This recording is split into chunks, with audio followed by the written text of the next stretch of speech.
Buenos días para todos. De nuevo reunido para compartir la palabra que nos da a nosotros parte de esa felicidad que queremos, porque la felicidad plena no la vamos a encontrar acá en esta vida. La felicidad plena la encontraremos en la eternidad, en el cielo, allá junto con Dios, pero esa eternidad comienza desde acá, viviendo la palabra del Señor. Pues vamos a compartir esta palabra, que es palabra de eternidad. Del segundo libro de los Macabeos. En aquellos días arrestaron a 7 hermanos junto con su madre. El rey Antíoco Epifanes los hizo azotar para obligarlo a comer carne de puerco prohibida por la ley. Muy digna de admiración y de glorioso recuerdo fue aquella madre que, viendo morir a sus 7 hijos en el espacio de un solo día, lo soportó con entereza, porque tenían puesta su esperanza en el Señor. Llena de generosos sentimientos y uniendo un temple viril a la ternura femenina, animaba a cada uno de ellos en su lengua materna, diciéndoles: yo no sé cómo han aparecido ustedes en mi seno. No he sido yo quien les ha dado el aliento y la vida, ni he unido yo los miembros que componen su cuerpo. Ha sido Dios, creador del mundo, el mismo que formó el género humano y creó cuanto existe. Por su misericordia, Él le dará de nuevo el aliento y la vida, ya que por obedecer sus santas leyes, ustedes la sacrifican ahora. Antíoco pensó que la mujer lo estaba despreciando e insultando. Aún quedaba con vida el más pequeño de los hermanos, y Antíoco trataba de ganárselo, no solo con palabras, sino hasta con juramentos. Le prometía hacerlo rico y feliz, con tal de que renegara de las tradiciones de sus padres. Lo haría su amigo y le daría un cargo.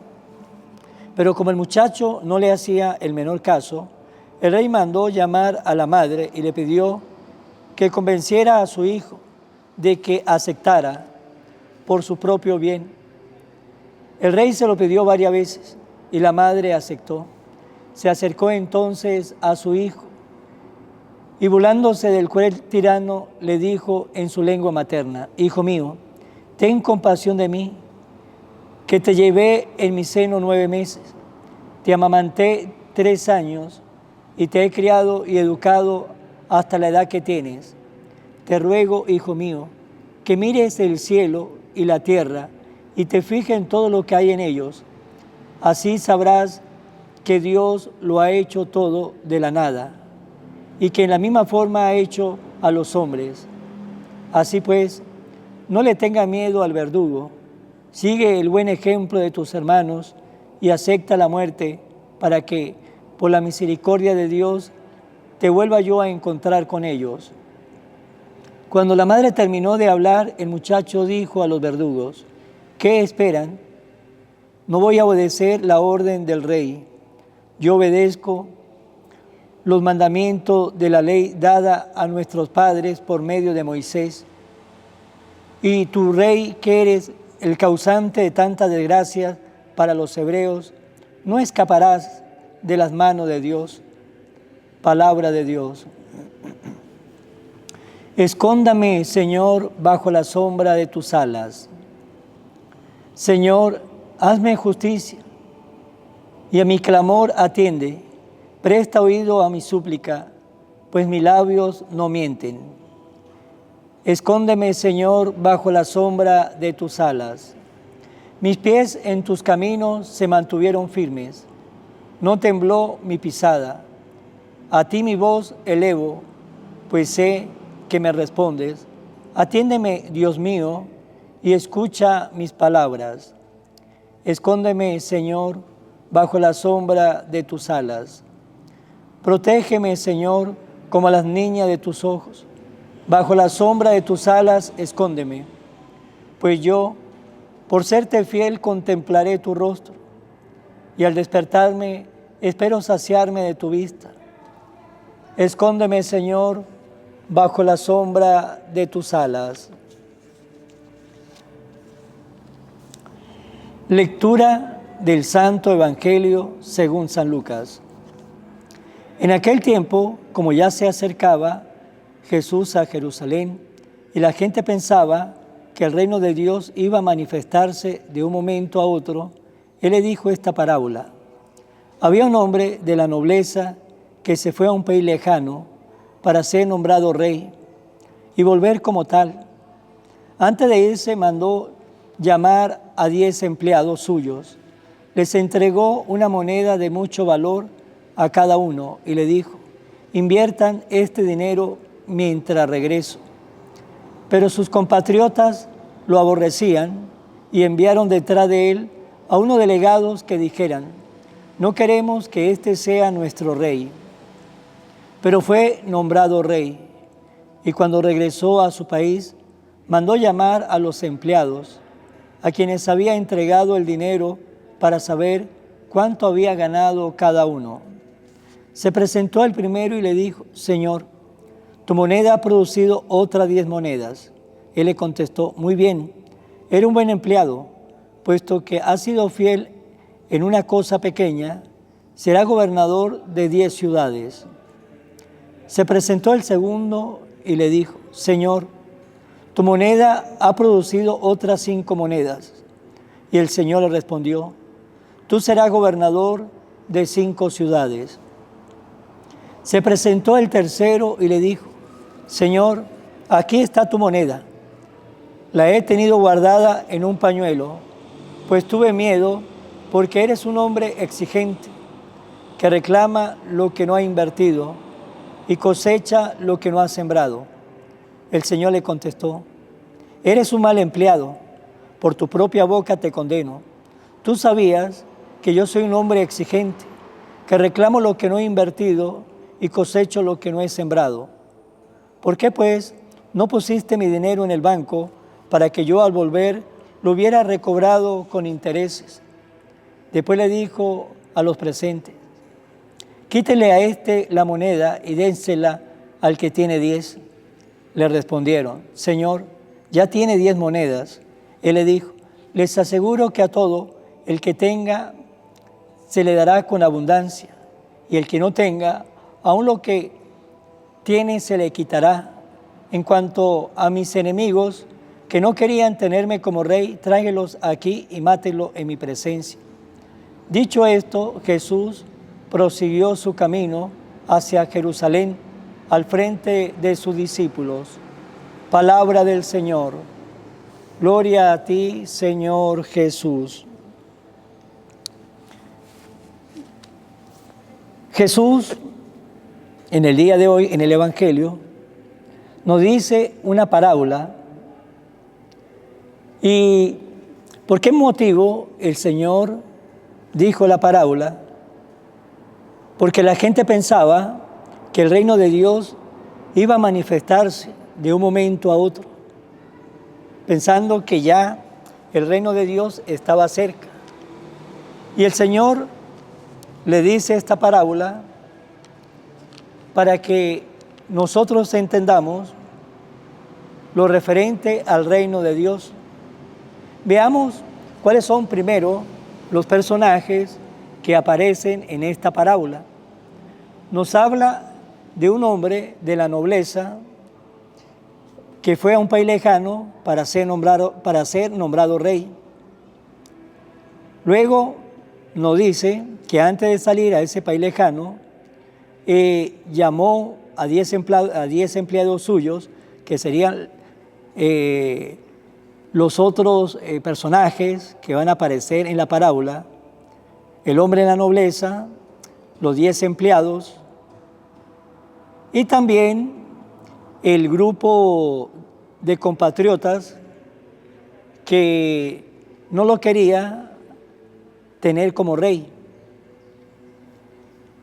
Esos son los 3 personajes de la parábola. Veamos el primero, aquel hombre de la nobleza que fue nombrado rey, es Dios. Los empleados, esos 10 empleados, podemos ser o somos nosotros. Y aquel hombre, antes de salir, llamó a 10 empleados y confió en ellos. Nos dice que le entregó una moneda de mucho valor a cada uno y le dijo: inviertan este dinero mientras regreso. Aquel hombre que iba a ser nombrado rey confió en aquellos 10 y puso su confianza, parte de su dinero, para que ellos lo trabajaran. Así ganaba el rey y también iban a ganar ellos. Pero había un grupo que no lo quería como rey, un grupo de sus compatriotas. Se fue a ese lugar lejano, lo nombraron rey y volvió de nuevo. Y cuando llegó, comenzó a llamar a sus empleados y nos dice que llamó al primero que le había entregado el dinero para saber cuánto había ganado y le preguntó: Señor, ¿tu moneda ha producido otras 10 monedas? Él le contestó: muy bien, eres un buen empleado, puesto que has sido fiel en una cosa pequeña, será gobernador de 10 ciudades. El rey le había confiado una moneda de gran valor. Aquel hombre la trabajó y le entregó 10 monedas. Y el rey, viendo el esfuerzo, el trabajo de aquel hombre, pues lo gratificó mucho más, muchísimo más, porque lo puso gobernador de 10 ciudades. Y luego con el segundo pasa más o menos algo parecido. Sí, llamó al segundo, le dijo: Señor, tu moneda ha producido otras 5 monedas. Y el Señor le respondió y lo gratificó y le dijo: será gobernador de 5 ciudades. Por lo tanto, lo que ellos le daban al rey, lo que ellos habían producido, el rey le daba muchísimo más. El que le selló la moneda y le trajo 5 monedas, le dice en la parábola: tú serás gobernador de 5 ciudades. Y cada uno de ellos dieron fruto de acuerdo a su capacidad. Pero vemos cómo el rey lo gratificaba mucho más. Por eso nos dice Jesús en el Evangelio que el Señor paga el 100 por 1. Uno le da un poco al Señor y el Señor nos llena a nosotros, nos gratifica, nos llena de bendiciones, porque el Señor nunca se deja ganar de generosidad. Luego llama a un tercero y aquel se le presentó y le dijo: Señor, aquí está tu moneda, la he tenido guardada en un pañuelo, pues tuve miedo, porque eres un hombre exigente que reclama lo que no ha invertido y cosecha lo que no ha sembrado. Y el Señor le contestó y le dijo: eres un mal empleado, por tu propia boca lo condeno. Si usted sabía que yo soy un hombre exigente, pues hubiese colocado ese dinero en el banco para que yo al volver lo hubiera encontrado con intereses. Pero aquel hombre pues fue perezoso, no hizo absolutamente nada, no puso a producir la moneda. ¿Y cuál es la moneda de gran valor que el Señor nos da? Es la inteligencia. La inteligencia es la moneda de gran valor que el Señor nos da una inteligencia, nos da un alma, nos da la voluntad, ¿sí? Nos da esa inteligencia para que nosotros podamos hacer muchas cosas en la vida. Esa es la moneda de gran valor. Y con esa inteligencia, con esa voluntad, con esa alma, en la parte material, en la parte del mundo, podemos nosotros ganarnos nuestra propia vida y podemos hacer muchas cosas en la vida. Muchos estudian, se gradúan, son buenos profesionales, otros se van por el camino del comercio, cada quien agarra su camino, pero gracias a esa inteligencia, a esa moneda de gran valor, podemos sacarle provecho, podemos existir, podemos subsistir y podemos ayudar a nuestra familia y podemos ayudar a otros. Y también está la parte espiritual, esa inteligencia, esa voluntad, esa alma que el Señor nos da, también nos sirve para nosotros hablar con Dios, para estar en sintonía con Dios. y el Señor la respalda con el Espíritu Santo para que nos dé esa fuerza interior, para que nosotros tengamos ese ambiente para con Dios, para que nosotros hablemos con Dios en la oración, para que nosotros practiquemos la caridad, para que nosotros podamos leer la palabra de Dios y la entendamos con nuestra inteligencia. Por lo tanto, esa inteligencia es la moneda de gran valor. Y si no le sacamos provecho a esa inteligencia que Dios nos regala, nos quedamos como el tercer hombre, que aquí está su moneda, no hice nada, aquí, así como me la dio, así se la entrego. Pues aquel hombre fue flojo, perezoso, no hizo nada, nada para él, nada para la vida, ni tampoco nada en la parte espiritual. Hay un cuento donde dice que llegó un hombre a un negocio donde vendía celebros, sí, es un cuento, donde vendían celebros, y aquel hombre comenzó y vio en la vitrina todos los celebros que habían allí, y cada celebro tenía un nombre, y él comenzó a mirar los celebros, y vio allí el celebro de Albert Einstein, y miró el precio, y vio que el precio era $500, y vio que, y él preguntó, ¿y este celebro es del científico? Sí, este es del científico. Y llega y le dice, qué bien. Y se puso a mirar los precios de los otros celebros que habían allí. Pero se encontró por allá en la vitrina un celebro de un tal Pedro Pérez. Y cuando miró el precio valía $4,000. Era el celebro más caro que había. Y aquel hombre se puso a pensar, si este celebro vale $4,000, este hombre tuvo que ser más célebre que Albert Einstein. Voy a preguntar el porqué de los precios.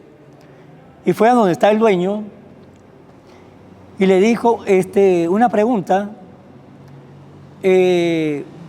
¿por qué el celebro de Albert Einstein vale $500 y aquel celebro de Pedro Pérez vale $4,000? Y aquel hombre le dice, pasa lo siguiente, si usted compra el celebro de Albert Einstein, ese celebro está totalmente agotado. Aquel hombre pensó mucho, hizo mucho, quemó muchas neuronas, por lo tanto, la capacidad que tiene ya es muy poquita porque aquel hombre agotó, aprovechó el tiempo, aprovechó la vida para pensar, para hacer, para ingeniarse, por lo tanto, quemó muchas neuronas y tiene muy pocas neuronas disponibles, por eso el valor.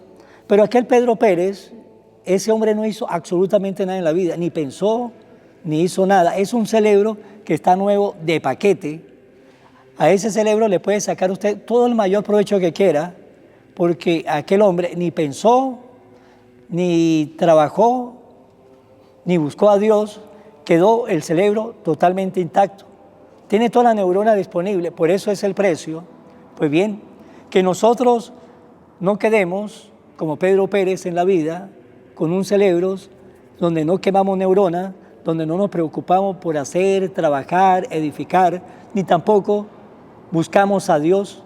El Señor nos quiere a nosotros activos, dinámicos, edificando un mundo, edificando nuestra vida espiritual, viviendo en la vida, haciendo el bien, esforzándonos nosotros, buscando la santidad. Así nos quiere el Señor a nosotros. El Señor nos ha dado a nosotros una moneda de gran valor, la inteligencia, el alma, la voluntad, la vida.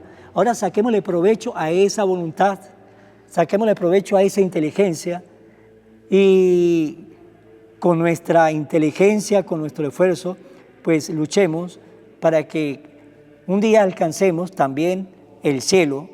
Y por último, aquellos que no querían que aquel hombre fuera rey, le dice, y a los que no querían que yo fuera rey, tráigalo de aquí y mátelo en mi presencia. Pues son aquellos que no creen en Dios, son aquellos ateos, son aquellos que no quieren nada de Dios, que niega de Dios, renega de Dios, dice que Dios no existe. Y nos dice Jesús en el Evangelio, el que cree en mí tiene vida eterna, pero el que no cree en mí ya está perdido. Pues son esas personas que no creen en Dios. Por no creer, pues ya están perdidos, porque se cierran a la salvación. No es que Dios no lo quiere salvar, ellos mismos se cierran a la salvación. Pues bien, hermanos, Dios nos exige a nosotros porque nos da mucho. Por eso Dios nos exige, porque nos da muchísimo. Pues bien, preguntémonos hasta el día de hoy, ¿cómo está nuestra exigencia? ¿Cómo estamos nosotros utilizando esa moneda de gran valor que el Señor nos ha dado? Inteligencia, vida, voluntad, alma. ¿Cómo la estamos utilizando? ¿La estamos edificando para hacer un mundo mejor? ¿Lo estamos utilizando para encontrar nuestra santidad? Es la gran pregunta que le quiero dejar y que nos tenemos que hacer cada uno de nosotros. Vamos, como siempre, a terminar en las manos de María. ¿Qué mejor que terminar en las manos de María? ¿Qué mejor comenzar hoy el día en las manos de María? Oración a la Virgen María. Oh Virgen María, Madre de Jesús y Madre mía, como en Caná te das cuenta cada día lo que yo necesito. Ruega a Jesús por mí, cuídame siempre, no me dejes nunca. No permitas que me aleje de Jesús, tu Hijo amado. Ayúdame a corregir mis defectos que me alejan de Jesús y fomentar mis virtudes que me acercan a Él. Sea siempre mi Madre protectora a lo largo de toda mi vida. Amén. Será hasta mañana, Dios mediante, y tengamos siempre presente, Dios nos exige porque nos da mucho. En el nombre del Padre, y del Hijo, y del Espíritu Santo. Amén. Evangelio de hoy, con el Padre Iván Jaimes.